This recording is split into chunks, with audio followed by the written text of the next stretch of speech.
Hello everybody, my name is Mike. I'm sitting here at the Govardhan Eco Village with my friend Haley, Radhavallabha, Raghuvraj Prabhu, and we are going to talk today about Ayurvedic cooking and how to properly prepare Satvik food.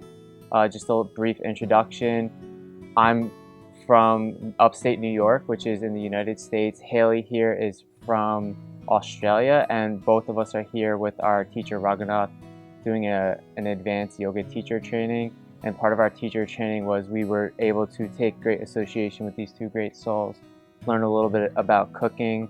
Radhavallabha Prabhu has his master's degree from IIT located in Mumbai in technology, and he kind of just does a lot of cooking, as well as Raghuvraj has also a degree from the University of Technology in Mumbai as well. And they both work side by side. They have cooked for thousands of people on Ratha Yatra, other yatras, as well as they've been featured on National Geographic for the Mega Kitchens episode. And they've been brahmacharis for several years now, and they're just looking to serve and to prepare delicious offerings for us to enjoy. So they have afforded us the time to sit and answer some of our questions that we might have and the viewers also might have about different aspects of Ayurvedic cooking and Sattvic cooking. So my friend Haley here will go through a few questions. And excellent. Hi, so we've collated a few questions from the group. Our group comes from all over the world. We have students from Belgium, from Italy, from Australia, from United States, Sweden, Switzerland. So there's a huge amount of questions, and we've had a really fantastic time learning from you and cooking with you. So here's some, I guess, additional questions off the back of what we've learned. To begin with, can you just tell us a bit about Ayurvedic cooking and how it's been both integrated and evolved since ancient times into the modern day? I see. Thank you, Mike. And it's been a pleasure cooking with all of you. And it was a fantastic experience for all of us. Ayurveda, the term Ayurveda actually means, Ayu means age or longevity, and Veda means knowledge. All of us know Vedas. So Ayurveda deals with that science, that knowledge, which will give us a longer lifespan. And food being something that sustains our life, so Ayurveda speaks a lot about food. So if we take the right food throughout our life, then our lifespan will naturally increase. That is the concept of Ayurveda cooking, because cooking is the fuel. Food is the fuel to, it's like body like a machine, so the fuel is required. The right type of fuel you have, like for a petrol engine you have to add petrol, you can't put diesel there, it won't function. In the same way, put the right fuel into our stomach, then the whole system will run very smooth. And that's the whole science about. Does it make sense? Yeah. Perfect sense. And how then has it been integrated and then evolved over time? Because any knowledge you see, if it is not maintained with due course of time, it just changes. So therefore there has to be a system where the knowledge is transferred.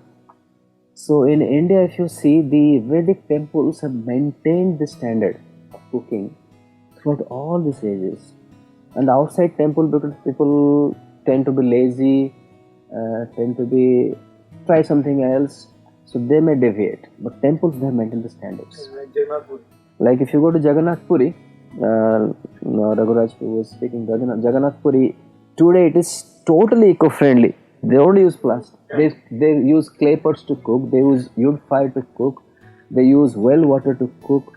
They don't use any grinding machines. They grind everything with hands and stones. And they sell on banana leaves the product. So you see, everything is 100%. Everything is eco-friendly. Somehow, because of that attachment to the Lord, they have maintained that standard. So if we go to such places, we see the standard and we see what is the deviation. Now, how to integrate, bring them back together. So that is the idea. Fantastic. Thank you. It actually leads into the next question, which is how can we in the West, or these people from all around the world, start to integrate more Ayurvedic and Satvik cooking into their lives at home? Yeah. See, because of this age is signified as a quarrel and hypocrisy. Unfortunately, we are in this time. But every challenge has a solution given by the nature itself. So it's not that the creation is wrong or there is a mistake. If there is rains, lot of rains, we may think it is cumbersome, but the rain bring the crops, right? Without rain, there can't be any crops. So we have to see the positive aspect. So because of the age, which is it is like marked by laziness and all those things, lack of knowledge, things very quickly deviate. But then as an effect, we understand that we can feel that we are losing our peace, we can losing our health, and all these things are happening all over. People are conscious about it. So now, when we have a problem, we look for solutions, and we look for solutions so many places. So much of industry, so much of things are happening, but the problem persists. So now people are looking into India, towards the Shastra, the Vedas. If there is a solution, and there are solutions. So because of all these different attempts to solve and failure, that's how the yoga became popular in the West. Right? Yoga became very popular, but then what was missing in yoga is the Ayurveda. So they practiced all the asanas nicely, but then ignored the diet because people are attached to their own diets. So the challenge is how to bring a proper diet and combine with the yoga so the benefit is full.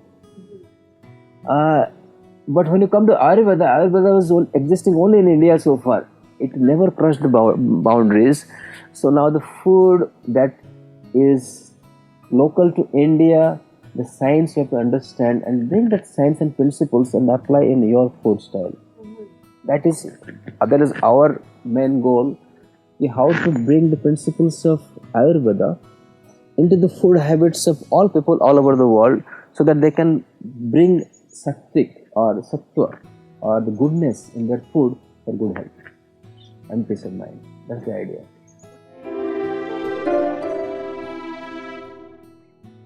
Okay, so what exactly is Satvik food? Can you tell us? Satvik food, in the nature, everything is in 3 modes. So that's in Bhagavad Gita it is explained. But there are 3 modes, that is Sattva, Rajas and Tamas. Sattva gun is goodness, Rajas is activity, full of activity. Sattva is symbolized by peace and calm and all those things. Whereas Rajas is activity, passion, mode of passion. And Tamas is rest. It is rest. There is a difference between peacefulness and rest. Rest is actually letting everything go off, as if it don't exist, lifeless.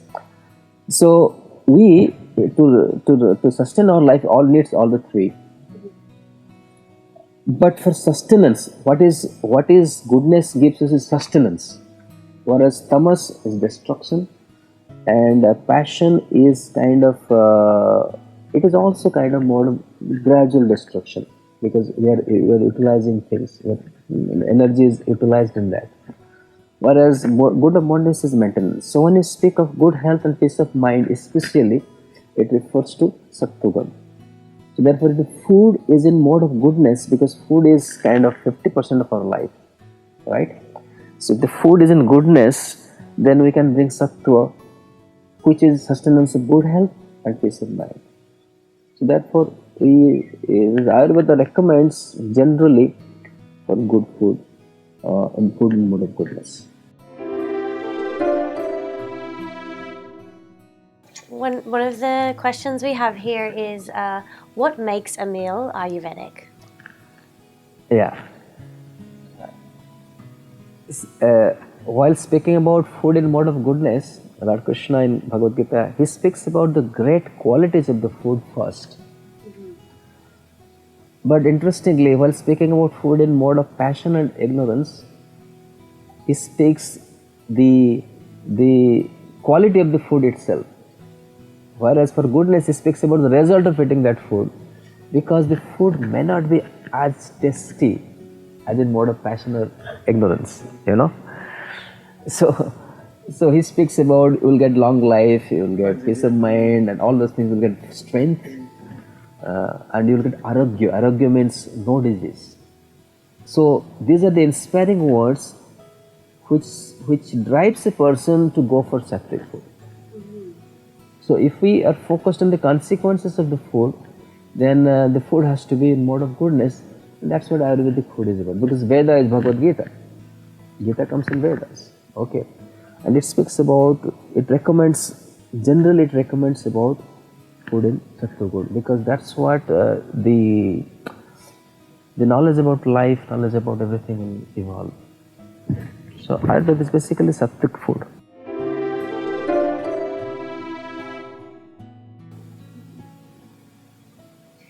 What are some of the basic spices that people should have in their kitchen or could have in their kitchen for cooking Ayurvedic or Sattvic food? See, Ayurveda divides our body into 3 types: Kapha, Vata, Pitta.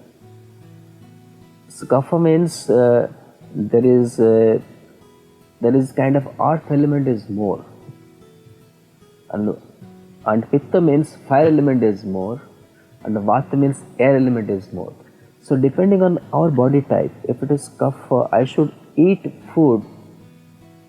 See, grains are same for us. Everybody eats rice, everybody eats dal, but the spices help to the prakriti that we carry. So if I am having a Kapha prakriti and where the digestion is relatively low, then I have to add some heating element in my food, in my anna. So you can use black pepper, ginger, things like that. But if it is a fire or pitta prakriti, then you have to calm down, use buttermilk, things like that. And vata prakriti, because the air element is more, so they have to balance accordingly. So the spices are the one who actually makes the food very scientific. It is appropriate to your body system. So the first thing is we have to understand what is my body type. Then I design my food. Then I choose my spices.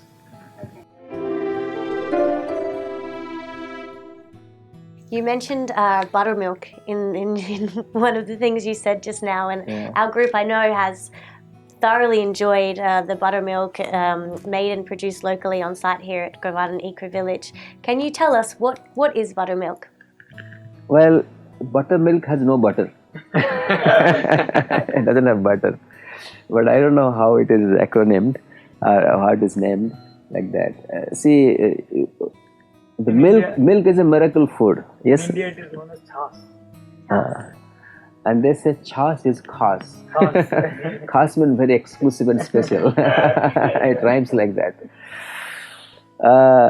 The buttermilk, the milk is a miracle food. Srila Prabhupada, our ISKCON founder Acharya, he says it's a miracle food because it has everything. Everything you look for it has. Just by drinking milk you can sustain. Just like a baby, the baby just depends on mother's milk, and that milk totally sustains the baby. Similarly, cow is mother for all, mother cow. Just by drinking her milk we can sustain. We don't need anything else.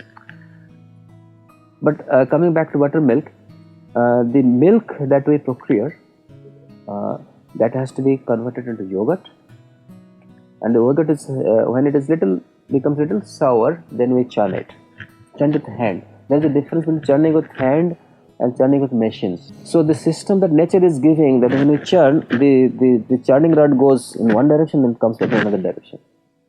So in that what happens, the prana, as Raghuram is speaking, the prana is retained. See, prana is that life force within the food. If we disturb that prana in the food, then it is non-Ayurvedic, because Ayurveda speaks about prana or life. Prana is also life. Ayur means refers to life. So if you disturb the prana elements within the food, then it is no more Ayurvedic. So the moment we use modern machine, like when I say the people in Jagannath Puri, they cook, they grind with their hand, they go like this. It's coming, it is going. So, and it is not hot press, it is all cold press. So the prana, which is very subtle, is maintained. But if we don't maintain that prana, the food becomes. So buttermilk is that. It is churned and the butter comes up and butter is removed. So butter is separated. So what remains is buttermilk. Because the fat is gone, it is healthy. And the butter is fat itself, so you know how much you can handle it. So use in moderation. So both butter is healthy, chas is healthy, but combined together is not healthy. We've talked about the sensation that we get from the joy of cooking in a kitchen and coming back to that energetic exchange with our food. There is a question also about food as medicine. Can you tell us a little bit about that? Yep. Raguraj, yeah. In India, I've heard that there are around more than 1 lakh varieties of rice used to exist in India. Mm-hmm.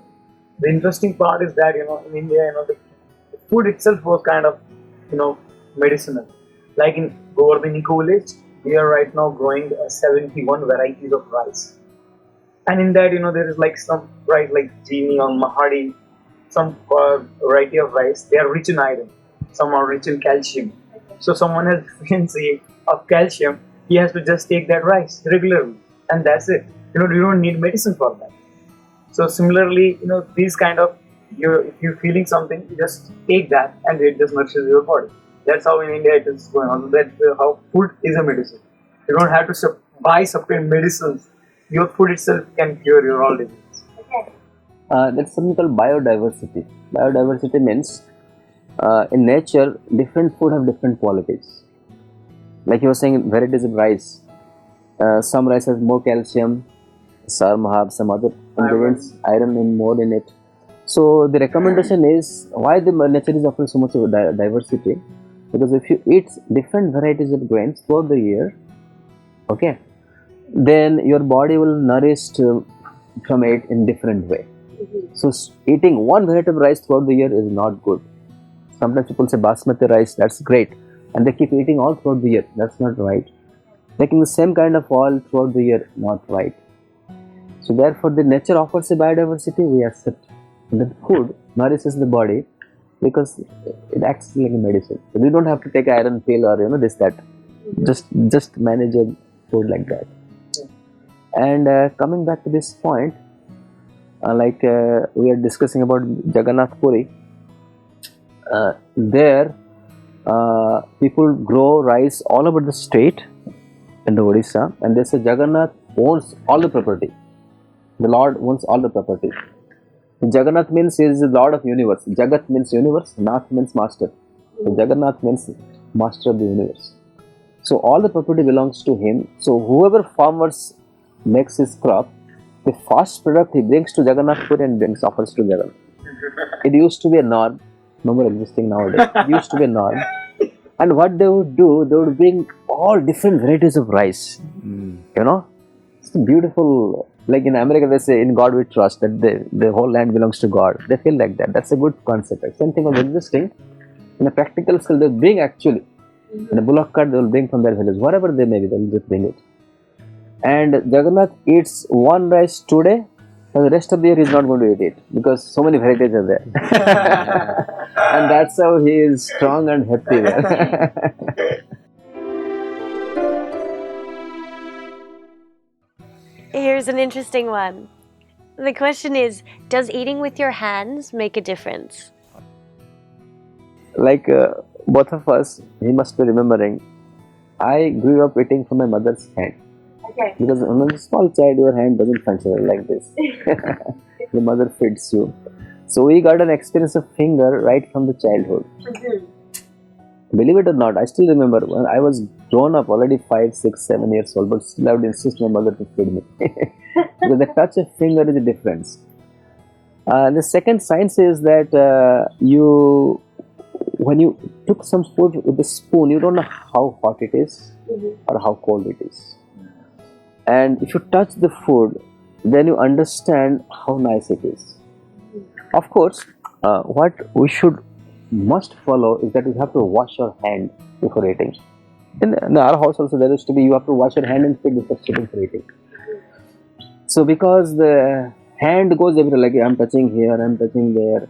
So the hand is full of bacteria. It's full of bacteria. Even sometime back, I used to read so many magazines. I came across one point where they said the beauticians, they recommend don't touch your face with your fingers because a lot of bacteria are here. So to speak of eating the food is going straight into our body. So we have to wash it and then release it because the life flows. When you touch the food, the prana of food and prana of our body, they come in contact quickly. And when you lift it and put it in the mouth, it's a good experience.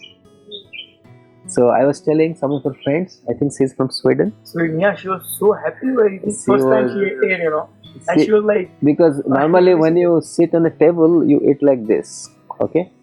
Then the food may fall on your body, so they put a towel here, right? And that's the table custom, that is the table. So when you eat on the floor, you have to bend down and eat like this. So whatever falls back to the plate. No loss. Okay. Yes, yeah, great. Okay, next one we've got here is how can we stay inspired by new recipes and updates on Ayurvedic cooking? Yeah. How can people stay inspired around the world and interested in Ayurvedic cooking? Yeah, we started a website. It's called yogiplate.com. Yogiplate.com. Yeah. And we are also on the Facebook. We will be, whatever good recipes we come across, we will be posting it there. That's the plan. Are people also able to contact you directly through that Facebook page? Yes, yes. I will be responding. Yeah. People are very interested in maybe the ingredients that they might be able to substitute. Yeah, we'll do many things. So whatever available, I'll tell what, depending on your prakriti, what kind of spices you can use or not. And if it is too difficult to procure, maybe we can ship something from here on a big scale. For 2-3 months you can use it. Whatever can be stored. Yeah, okay. Excellent. Thank you very much. Or we could just stay. Let's stay here. Stay with us.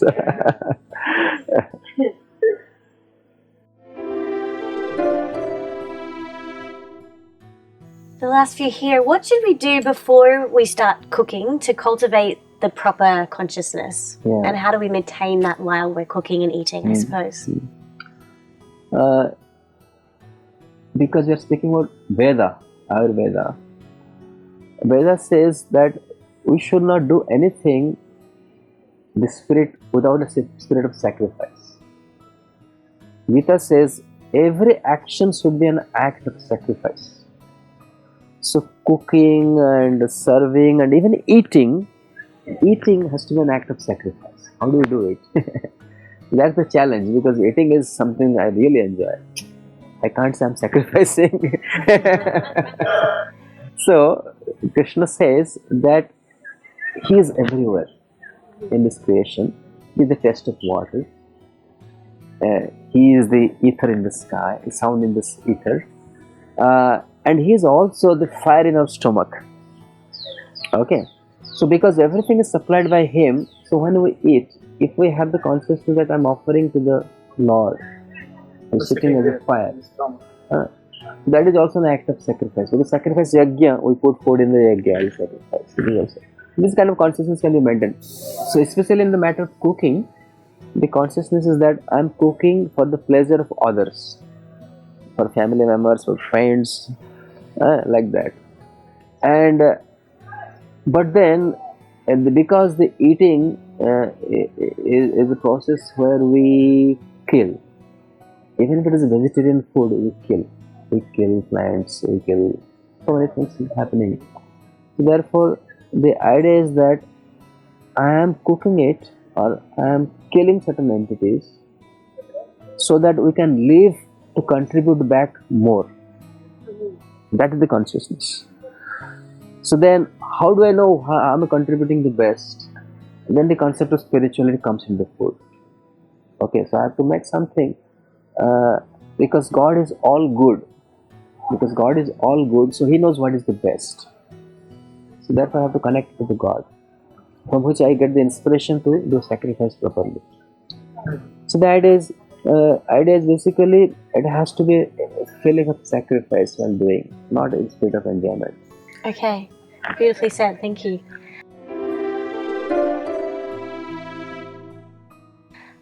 And it leads into the question that we had on how do we spiritualize our food? Yeah. So now coming back, that sacrifice, if it is connected to God, the sacrifice is connected to family, for the pleasure of my brother or my sister, like that. If I cook, then that is an act of sacrifice, of course. But then it is not spiritual unless the people whom are serving, if they are not spiritual, or if it is not connected to God, it cannot be spiritual. So then, if I cook the food as an offering to God, then immediately it becomes spiritual. See, we are essentially spirit souls. We are not these bodies. We are spirit souls. We are living in this body. Body is a vehicle, just like we need a vehicle to go places. Similarly, body is a vehicle. We need it, and we have to maintain it. Therefore, we have to eat. But then, what is the food for the soul? The food for the soul is spiritual food. See, the carbohydrates feeds our carbohydrates, protein feeds the proteins. The affection that goes in the food feeds our affection. And the spirit that goes to the food by offering to Krishna, God, goes to our soul.